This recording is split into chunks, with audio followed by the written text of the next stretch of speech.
Hey there, deep divers. Ready to explore some really fascinating concepts about abundance, especially the kind that shows up in our bank accounts? You bet. Awesome. We're going to be diving into a book today, and it's packed with insights that really flip the script on how we usually think about wealth. The authors are Gary Douglas and Dr. Dane Heer. Have you heard of them? Oh, yeah, definitely familiar with their work. They always bring such a fresh perspective to the table. Exactly. It's not about those, like, get-rich-quick schemes. This is way deeper.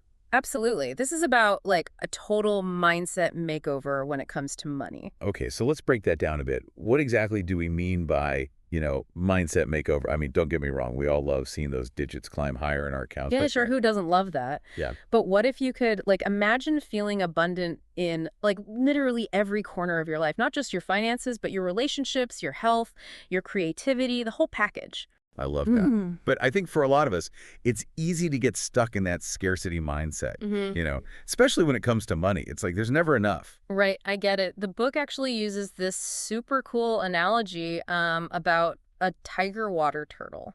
Okay, a turtle, I'm listening. So picture this. A turtle's growth is limited by like the size of its tank, Right. right? Makes sense. Well, our financial abundance could be stuck in the same way. Like we might be unknowingly creating these invisible tanks that limit how much we can grow financially. Wait, so are you saying I need to, like, go get a bigger fish tank to, like, boost my income? Uh, Not quite. Okay, good. Just making sure. But seriously, what are these metaphorical tanks we're talking about? Think about it. How often do you catch yourself saying things like, I can't afford that, or, ooh, people like me, we don't get rich? Those are like prime examples of self-imposed limits. It's those beliefs that keep us in that scarcity cycle, spinning our wheels. Wow, I've never thought about it that way. I definitely catch myself thinking like that sometimes. It's like we're almost sabotaging our own financial potential. Totally. It's like an inner critic whispering all this negativity. And it's not just our inner dialogue either. All those societal judgments about money, they can also create huge limitations. Like, what kind of judgments? Well, think about it. We might unconsciously conform to a certain level of, like, okayness financially. Because, like, who wants to stand out or be seen as greedy, right? Yeah, it's like there's this unspoken pressure to just kind of blend in financially. Right. Like, there's this fear of rocking the boat. So how do we bust out of these tanks then? Both the ones in our heads and the ones society kind of puts on us? It Yeah. feels like a pretty strong current to swim against. The first step is realizing we actually have a choice. Like, we can either stay stuck in these limitations or we can, like, totally challenge them. Okay, that's empowering. But where do we even begin? It starts with, like, getting really honest with ourselves about our own beliefs and being open, truly open to receiving abundance, even from unexpected places.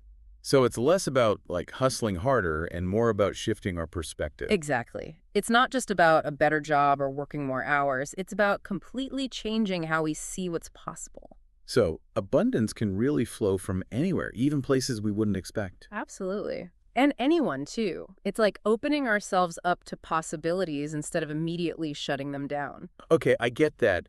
But what about when those opportunities seem, like, completely out of reach? Like, I can daydream about a luxurious vacation all I want, but doesn't mean I can suddenly afford it, right? True, but what if instead of saying, I can't afford that, you shift the question to, what would it take for me to experience that? Notice how the energy changes. That's interesting. It does feel different. It's like we're inviting possibilities instead of, like, slamming the door on them. Yeah, I get it. Like we're saying yes to the universe instead of no way. Exactly. It's about asking those empowering questions that open up our minds to new solutions, new opportunities, and realizing that, you know what? We actually deserve abundance. All kinds of abundance. That's a huge point, but honestly, sometimes it's tough to believe we deserve good things, Yeah, especially when it comes to money. There's that guilt, like, oh, I haven't earned this yet or whatever. I hear you. That's where it's so important to remember that abundance isn't like a limited edition thing. It's not like there's only a certain amount to go around. There's plenty for everyone. So it's not a pie that we're all fighting over. Right. It's more like an ever-expanding universe of possibilities. And when we open ourselves to receiving, we create a flow that benefits us, but also benefits others too. That reminds me of a scene from Pretty Woman, that classic movie with Julia Roberts, when she's trying to buy clothes and she goes to that like super snooty boutique Oh, yeah, I remember that scene. and they totally dismiss her. Like she's not even worth their time just because of how she looks. Classic example of how judgments and like preconceived ideas totally block us from receiving. In that moment, they judge Vivian as not even worthy of their attention, let alone their fancy clothes. Right. But then she goes to this other store, and it's a complete 180. They treat her like royalty. Champagne, a personal stylist, Yeah. the whole VIP experience. It's like the second store saw her potential, while the first one was totally blinded by their judgments. That's so true. And what's amazing is she ends up buying a ton of clothes just by changing her environment and like being around people who actually saw her worth. It's like a reminder that abundance can pop up in the most random places, and sometimes we just need to shake things up, get out of our comfort zones. Absolutely. It's about being open to those unexpected detours on our journey. Okay, so we're talking about not prejudging people or situations, right? Yeah. Because you never know where amazing opportunities might be hiding. But how do we actually make that shift, like for real, from scarcity to abundance, especially when it comes to money? Well, in the book we're talking about today, the authors highlight 4 key elements for generating wealth. And they all start with that change in perspective. Ooh, I'm all ears. Let's dive into those elements. Okay, so the first one might sound super obvious, but it's crazy how often we overlook it. Being willing to have money. Wait, willing. Like, don't we all want more money? You might think we do, but a lot of people have this like unconscious resistance to wealth. So even if we're saying we want to be financially abundant deep down, we might actually be holding ourselves back. Totally. Like maybe we have these beliefs that like money is the root of all evil, or rich people are all greedy, or that we don't deserve to be wealthy ourselves. It's like these beliefs create a block and abundance just can't get through. So step one is to, clear out those limiting beliefs and embrace the idea that money can be a good thing. Exactly. Money itself is neutral. It's all about how we use it. Okay, I love that. So we've got the willingness piece. But what comes next? How do we actually start generating wealth? Not just dreaming about it, but actually making it happen. That brings us to element number 2, the difference between creating money and generating money. Okay, I'm intrigued. Break that down for me. So creating money, that's like getting a job, completing a project for a set fee, right? Like the classic 9-to-5 grind. Exactly. Trading time for money, but generating money. That's where things get really interesting. Okay, spill the tea. What's generating money all about? Think of it like planting a seed that keeps growing and producing fruit even when you're not out there tending to it every single day. Oh, that's a great visual. So it's about building something that works for you, even when you're not actively, exchanging your time for money. You got it. It's about creating systems and opportunities that bring in income even when you're not constantly working. Ah, passive income streams. That's something I've always wanted to learn more about, but I always felt kind of like too good to be true. I get it, but trust me, it's totally possible, and we'll definitely dive deeper into that later on. Awesome. Looking forward to it. Okay, so we've got willingness to have money, the difference between creating and generating.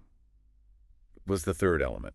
This one might surprise you. Seeking financial education. Knowledge is power, especially when it comes to our money and making smart decisions about how to grow it. It's true though, right? Like most of us, we never really learned how to manage money effectively, let alone how to actually generate it. So true. We might know how to, balance a checkbook, but when it comes to investing or building assets or passive income, that's a whole other ballgame. Exactly. It can feel like everyone's speaking a secret language. Totally. So where do we even start with this whole financial education thing? Are we talking about taking courses, hiring a financial advisor, what? It could be all those things, or it could start with something as simple as reading a book on personal finance or listening to a podcast. Okay, see, that feels way less intimidating. There are so many resources out there these days, and a lot of them are free or super affordable. Right. You don't need to break the bank to learn about money. I love that. Okay, so let's recap. We've got willingness to have money, we've got the difference between creating and generating, and we've got the need for financial education. What's that fourth element you mentioned? This one might throw you for a loop. Okay. Cultivating generosity of spirit. Wait, generosity? I thought we were talking about, making money, not giving it away. I know, right? Oh, yeah. But it's not about giving away all your money. It's more about adopting an abundance mindset. When we're generous, it actually creates this flow of energy that attracts more abundance into our lives. Okay, now I'm really curious. How does being generous actually translate into having more abundance? hmm Is it like a karma thing or... It's more about shifting our energy. When we hoard resources, whether it's money, time, or even knowledge, we kind of create this energy of scarcity. But when we're open to sharing what we have, it creates a sense of abundance, not just for others, but for us too. So it's like we're saying to the universe, hey, I trust there's enough for everyone, including me, and I'm willing to share. Exactly. And that energy of abundance, that's what attracts more prosperity into our lives. It's not about expecting something in return. It's about creating a flow of giving and receiving. I love that. It reminds me of so the more you give, the more you receive. But how do we actually connect this whole generosity thing to like our personal and professional goals? Think about your passions and your skills. How can you use those not just to generate income, but also to make a positive impact on the world? Hmm, that's a really good question. I guess it's about finding that sweet spot where our talents, our interests, and our financial goals all line up. Like if I'm super passionate about, say, helping people declutter their homes, maybe I could start a business offering organizing services or write a book about decluttering or even create online courses. Exactly. And as your business grows and you're helping more people, you're not only generating income, but you're also spreading that positive energy of organization and creating a ripple effect of abundance. Wow, I love that. It's like creating a win-win. We're both financially abundant and we're making a meaningful difference in the world. But let's be real for a second. Building a business or creating passive income streams, it takes time and effort, right? Money doesn't just magically appear once we switch our mindset. Absolutely. Attracting wealth definitely takes action. It's not just about sitting back and waiting for money to fall into our laps. It's about aligning our thoughts, our beliefs, and our actions with that energy of abundance. So we've got to be proactive and resourceful and persistent, right? Like we're setting the sails and steering the ship, but we're trusting the wind to guide us. Perfect analogy. And as we're navigating this journey, it's important to remember that wealth and abundance, they're not always obvious, like what we see on the surface. Oh, you mean like just because someone looks successful on the outside doesn't mean they're actually abundant on the inside. Exactly. And on the flip side, someone might appear, quote unquote, ordinary, but they actually possess so much knowledge, so much talent, so many resources that are just waiting to be tapped into. Oh, that totally reminds me of that story we talked about earlier with Kaik, the guy who got judged for riding his bike to the jewelry store. Right. Kaid. The first store was totally dismissive, like they assumed he couldn't afford anything. Such a classic example of how judging a book by its cover can cost us, literally and figuratively. Totally. We might miss out on some incredible opportunities if we let appearances cloud our judgment. But Kaik didn't let that one negative experience stop him. He went to another store, one that treated him with respect, and he found the perfect ring. I love that story. It's such a good reminder that abundance can show up in the most unexpected ways.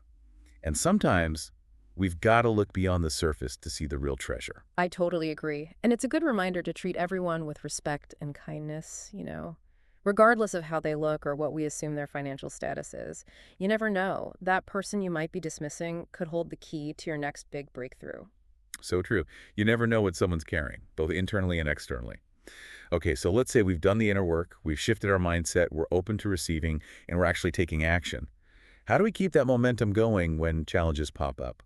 Because let's face it, life's going to throw us some curveballs. That's where the importance of continuous learning and regularly checking in with ourselves comes in.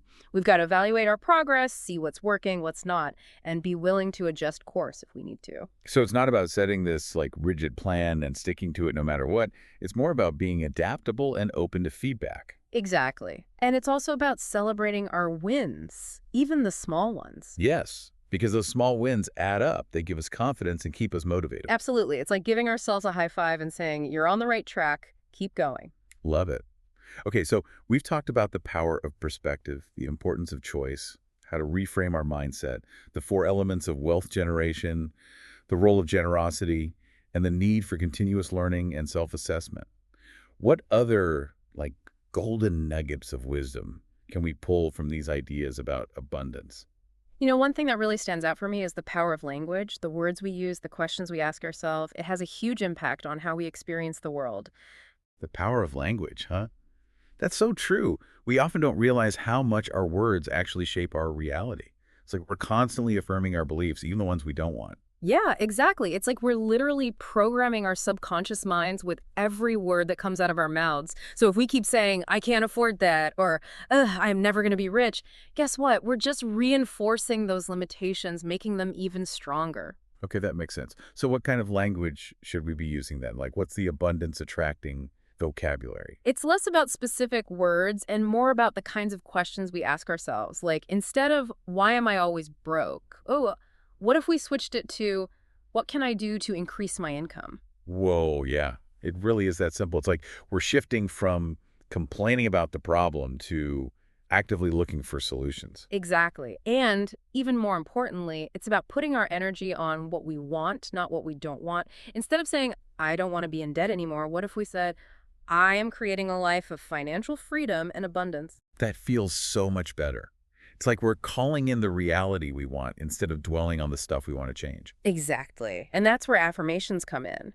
Repeating positive statements about our financial abundance, it's like a workout for our subconscious mind. It helps reprogram those old limiting beliefs. So instead of like, ugh, I'm bad with money, we might say, I am a savvy investor and I attract financial abundance with ease. Exactly. And the key is to say these affirmations with like real conviction. You have to Yeah, feel the emotion behind the words as if it's already happening. got it. It's about aligning our thoughts, words, and actions, all pointing towards abundance. But let's be real, those doubts, those negative thoughts, they're still going to pop up sometimes, right? Oh, for sure. It's normal to have those doubts. It's part of the It's process. like, this is all too good to be true, that kind of thing. Totally. Acknowledge those doubts, but don't let them run the show. Think of them like clouds passing by. You see them, but they don't control the weather, right? Okay, that's a great way to look at it. Like, thanks for sharing doubts, but I'm sticking to my abundance plan. Exactly. Every time you choose to focus on abundance, every time you take an action that lines up with your goals, you're literally strengthening those new neural pathways in your brain. It's like we're building a new habit of thinking, a habit of abundance, not scarcity. And as those habits get stronger, guess what happens? Our reality starts to reflect that shift. We start attracting more opportunities, resources, and those meant-to-be moments that support our financial well-being. Wow, that's amazing. So it's not just wishful thinking, it's actual science. We're literally rewiring our brains for success. Exactly. But as we go through this whole process, it's super important to remember there's no one-size-fits-all formula for creating abundance. What works for one person might not work for another. Yeah, that makes sense. We all have our own unique paths to follow. Exactly. So it's about finding what feels right for you, what resonates with you, and experimenting to see what brings you those amazing results. So there's no magic spell, Yeah. but there are definitely principles and practices that can help us unlock our own unique abundance. I love that. And as you explore those principles and try out different tools and techniques, be patient with yourself, okay? Creating real, lasting change, it takes time and effort. Yeah, it's a marathon, not a sprint. Yeah. It's about trusting the process and celebrating each step along the way. You got it. And most importantly, never stop learning and growing. The more you expand your knowledge, your skills, and that amazing mindset of yours, the more abundance you'll bring into your life. I love that. So to wrap things up, I think it's safe to say that abundance, especially financial abundance, it's not about luck. It's not about some magical circumstance. It's about cultivating a mindset of possibility, taking action, and trusting the journey, even when it gets bumpy. Beautifully said. And don't forget, everyone, a link to the book we've been chatting about today, the one by Gary Douglas and Dr. Dane here. It's packed with even more insights and exercises. You'll find it in the episode description. Perfect. Well, thanks for joining us on this deep dive into the fascinating world of abundance. Until next time, keep those positive vibes flowing. And remember, you are worthy and deserving of all the good things life has to offer.